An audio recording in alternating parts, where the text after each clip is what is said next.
नमस्कार दोस्तों, मैं हूं वर्षा श्रीवास्तव और स्वागत है आपका चकाचक एक्सप्रेस के यूट्यूब चैनल पर। दोस्तों, वैसे तो हर कोई कहता है कि हमें पेड़ों को बचाना चाहिए, पेड़ लगाने चाहिए, लेकिन सच्चाई यही है कि ऐसा बोलने वालों में से गिनती के लोग ही मुश्किल से अपनी जिंदगी में 2-4 पेड़ लगाते हैं। लेकिन कुछ ही लोग होते हैं जो हद से ज्यादा अधिक जुनूनी होते हैं और ऐसे लोग हर क्षेत्र में पाए जाते हैं।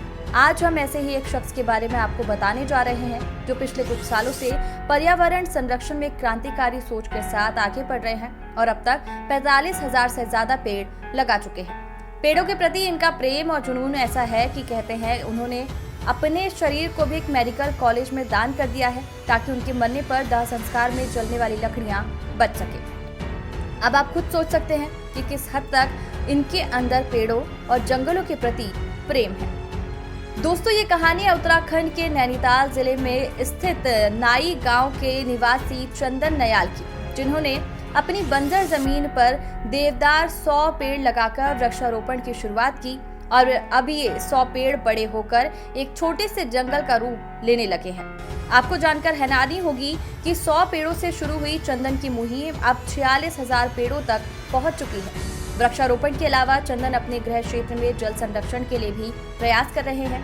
चंदन बताते हैं कि हमारे गांव के आसपास चीड़ का जंगल हुआ करता था, जिसमें हर साल आग लगती थी क्योंकि चीड़ की लकड़ी और पत्ते बहुत ज्वलनशील होते हैं। आग लगने से गांव वालों का नुकसान तो होता ही था, साथ में हमेशा किसी अनहोनी का डर भी लगा रहता था। इसलिए हमने गांव के आसपास चौड़ी पत्ती वाले पेड़ लगाने शुरू किए, जिसमें बांज, बुरुंज और काफाल आदि के पेड़ शामिल थे। चंदन और उनके साथियों के प्रयास की बदौलत आज उस जंगल में चौड़ी पत्ती के 30,000 से अधिक पेड़ हैं। दोस्तों, भले ही आज हम इतने उत्साह से चंदन की कहानियां आपको बता रहे हों, लेकिन चंदन को इस मुहिम को शुरू करते समय काफी परेशानी का सामना करना पड़ा।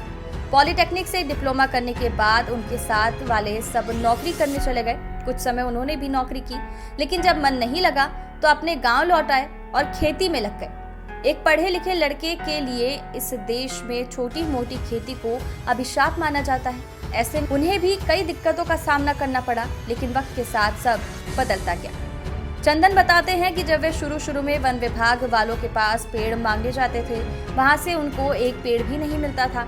इस बात का समाधान ढूंढने के लिए उन्होंने अपने ही घर में एक नर्सरी बनाई, जिसमें फलदार पेड़ों के साथ साथ जंगली पेड़ भी तैयार किए। उनके इस जुनून को देखकर कई और लोग भी प्रभावित हुए, जिसकी बदौलत पिछले कुछ वर्षों में नैनीताल और अल्मोड़ा जिले में उन्होंने लगभग 150 युवाओं की एक टीम भी तैयार कर ली है। इसके अलावा चंदन और उनके गांव के लोग वर्षा जल संचयन के लिए जंगलों में छोटे छोटे पोखरों का निर्माण करते हैं, ताकि उनमें बारिश का पानी भरने से भूमिगत जल स्तर बढ़े और जंगलों में जानवरों के पीने के लिए पानी की व्यवस्था हो जाए।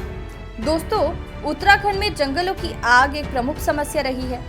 इससे निजात पाने के लिए उत्तराखंड के जंगलों से चीड़ को कम करके चौड़ी पत्ती वाले जंगल स्थापित करना एक असरकारी प्रयास हो सकता है और जंगलों में फलदार जंगली पेड़ों की संख्या बढ़ाकर बंदरों को जंगलों में ही रोका जा सकता है, क्योंकि जंगलों में खाने की कमी के चलते ही हजारों बंदर घाटियों में चले जाते हैं और खेतों में खड़ी फसलों को नष्ट कर देते हैं।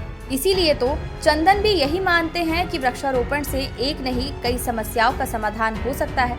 हम चकाचक एक्सप्रेस की ओर से चंदन और उनकी टीम के प्रयासों को नमन करते हैं। उम्मीद है आपको ये कहानी पसंद आई होगी। अगर वीडियो अच्छी लगी तो लाइक शेयर कर दें और अभी तक अगर आपने हमारे चैनल को सब्सक्राइब नहीं किया तो तुरंत कर लें।